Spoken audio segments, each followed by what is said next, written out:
तो 6 GB RAM और 128 GB storage वाला एक जबरदस्त फोन, और वो भी बजट के अंदर, ये आजकल पाकिस्तान की मार्केट में समझने सबसे मुश्किल काम है। लेकिन फिक्र नहीं, आज हम इसी मसले का हल निकालेंगे और देखेंगे कि इस कैटेगरी का असल बादशाह है कौन। हाँ जी, तो सबसे बड़ा सवाल, आखिर 128 का बादशाह है कौन? इस कैटेगरी के तख्त पर असल में कौन बैठा है? इसी का जवाब ढूंढने के लिए हमने मार्केट के 6 सबसे तगड़े कंटेंडर्स को चुना है और उनकी आपस में टक्कर करवाई है। देखें, सबसे बड़ा मसला तो यही है ना कि इस कैटेगरी के फोन्स अब सस्ते नहीं रहे। इनकी कीमतें सीधा 35 से 40 हजार की रेंज में चली गई हैं। तो सवाल ये उठता है कि भाई इस कीमत में अपने पैसों का सबसे बेहतरीन इस्तेमाल कैसे किया जाए? Best value for money phone कौन सा है?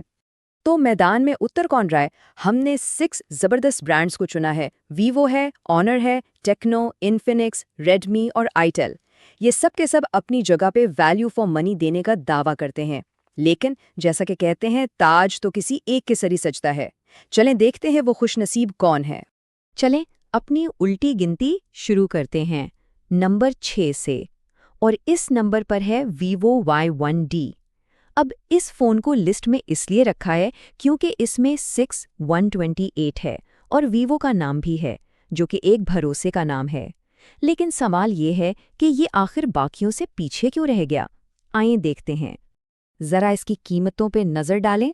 ऑफिशियल प्राइस है 53,000 रुपए और मार्केट में मिल रहा है 46 से 47,000 का।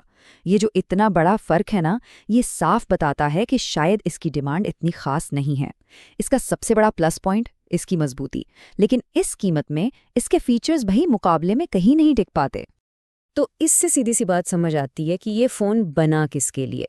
अगर घर में बच्चे हैं, फ़ोन गिरने का खतरा रहता है और आपको एक पायदार मजबूत चीज़ चाहिए, तो ठीक है, ये एक ऑप्शन हो सकता है। लेकिन अगर आपको परफॉर्मेंस चाहिए, तो इससे बहुत बहुत बेहतर ऑप्शंस मार्केट में मौजूद हैं।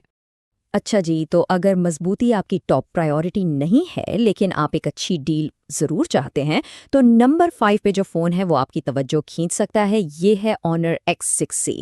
और हाँ, ऑनर ने मार्केट में एक अच्छा कमबैक किया है। जब ये फ़ोन 30,000 रुपये का मिलता था ना, तब तो ये कमाल की डील थी, ज़बरदस्त। अब इसकी कीमत बढ़कर 35 से 36,000 हो गई है। हाँ, अभी भी इसमें प्राइस के हिसाब से एक बैलेंस्ड शीट है, लेकिन कीमत बढ़ने की वजह से ये हमारी लिस्ट में नंबर 5 पर आ गया है। अब आते हैं नंबर 4 पर, और यहाँ मामला बड़ा दिलचस्प है। यहाँ हैं दो जुड़वा भाई, टेक्नोस्पार्क 10 और इन्फिनिक्स हॉट 60i। ये दोनों फ़ोन ना सिर्फ डिज़ाइन में बल्कि परफॉर्मेंस में भी बिल्कुल एक जैसे हैं, और इसमें हैरानी की कोई बात नहीं क्योंकि इनकी पेरेंट कंपनी भी एक ही है। कीमत इनकी है 40,000 के आसपास, और इस कीमत में आपको सिर्फ एक प्रीमियम डिज़ाइन ही नहीं मिल रहा, इसमें है 120 हर्ट्ज रिफ्रेश रेट वाली स्क्रीन, यानी मक्खन जैसी हमवार स्क्रोलिंग। साथ में 50 मेगापिक्सल का कैमरा है जो बड़ी आला तस्वीरें लेता है, और अंदर लगा है हेलियो G88 चिपसेट, जो रोज़मर्रा के कामों के लिए बिल्कुल परफेक्ट है। उनकी सबसे बड़ी खसूसियत, सबसे बड़ा सेलिंग पॉइंट, इनका डिज़ाइन। ये देखने में बिल्कुल किसी महंगे फ्लैगशिप फ़ोन की, आप कह लें, ए ग्रेड कॉपी लगते हैं। तो अगर स्टाइल और लुक सबसे अहम है ना, तो ये दोनों फ़ोन्स बहुत कम कीमत में वो वाव फैक्टर दे देते हैं। ओके जी, अब हम लिस्ट के उस हिस्से में आ गए हैं जहां असल मुकाबला शुरू होता है, टॉप टियर। यहाँ से आगे जो फ़ोन्स आने वाले हैं ना, वो वाकई अपनी कीमत में कमाल की चीज़ें ऑफ़र करते हैं। Let's go. और नंबर 2 पे हमारा रनर अप है Redmi 15C। अगर बजट थोड़ा टाइट है लेकिन परफॉर्मेंस पे कोई समझौता नहीं करना, एक पावर हाउस डिवाइस चाहिए, तो भाई ये फ़ोन आपके लिए ही बना है। सोचें, 36,000 रुपये से भी कम में आपको मिल रही है एक बहुत बड़ी 6.9 इंच की स्क्रीन। वीडियोस देखने का तो मज़ा ही आ जाएगा। फिर 120 हर्ट्ज का रिफ्रेश रेट, यानी हर चीज़ बिल्कुल हमवार। और बैटरी 6000 mAh की। इसका मतलब है कि आप टेंशन फ्री होकर पूरा दिन और शायद अगला दिन भी फ़ोन इस्तेमाल कर सकते हैं। तो खुलासा ये है, सीधी सी बात, अपने बजट के हिसाब से ये फ़ोन कमाल है, बिल्कुल कमाल। अगर आपका बजट 35-36,000 के करीब है, तो उससे बेहतर ऑप्शन ढूंढना, मैं कहता हूँ, नामुमकिन तो नहीं लेकिन बहुत मुश्किल है। लेकिन ऐसी क्या चीज़ है जो इस रनर अप को बादशाह बनने से रोकती है?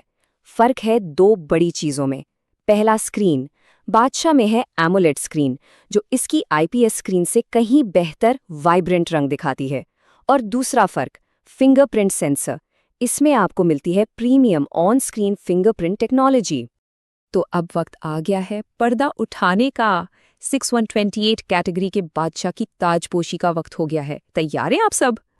और इस मैदान का विनर है आईटेल S25। जी हाँ, ये फ़ोन आज भी इस कैटेगरी का बेताज बादशाह है।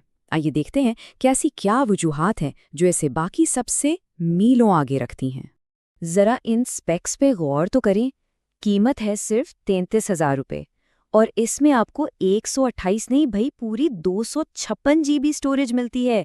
डबल, ज़्यादातर कंपेरेटर्स से डबल। इसके अलावा वही शानदार एमोलेड डिस्प्ले, 32 मेगापिक्सल का सेल्फी कैमरा और इन स्क्रीन फिंगरप्रिंट सेंसर भी।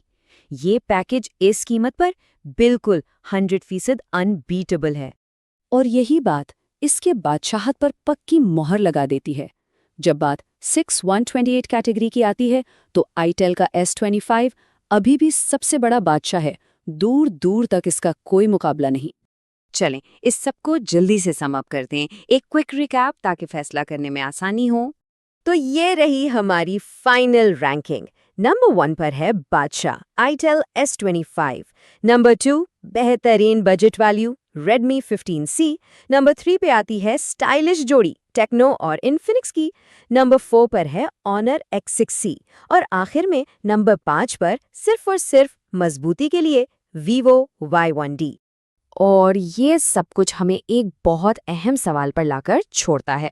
इस बजट में क्या प्रीमियम चीज़ें जैसे एमोलेड स्क्रीन और इन स्क्रीन फिंगरप्रिंट सेंसर सबसे ज़रूरी हैं जो आईटेल S25 देता है, या फिर एक लंबी तगड़ी बैटरी लाइफ जैसा कि Redmi 15C में है वो ज़्यादा मायने रखती हैं? देखें, आखिर में बेहतरीन फ़ोन तो वही है जो आपकी ज़रूरत पूरी करे।